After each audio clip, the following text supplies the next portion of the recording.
कबूतरखान्याबाबत हायकोर्टानं घेतलेला निर्णय हा कायम राहणार आहे। हस्तक्षेप करायला सुप्रीम कोर्टानं थेट नकार दिलाय। सार्वजनिक ठिकाणी कबुतरांना खाद्य द्यायला हायकोर्टानं बंदी घातली होती आणि सुप्रीम कोर्टानं याच निर्णयामध्ये हस्तक्षेप करायला थेट नकार दिलेला आहे।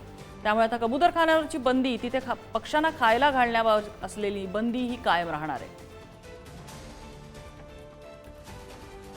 दरम्यान वेळ पडली तर कबूतरखाना सुरू करण्यासाठी शस्त्र उचलू असं जैन मुनींनी म्हटलं होतं। मात्र या वक्तव्याशी आपण सहमत नाही असं मंत्री मंगल प्रभात लोढा यांनी स्पष्ट केलंय। अनशन आम्ही शांतीप्रिय आहे, आम्हाला शस्त्र उचलायची काम नाही। आमचे शांतीनाथ दादा आम्ही शांतीनं करू। काही शस्त्र जे लोक शस्त्र बोलते आमचे लोक लोते, परंतु आम्ही शस्त्र उचलणार नाही। यदि जर जरूरत पडली आम्हाला आम्ही शस्त्र पण उचलू करून।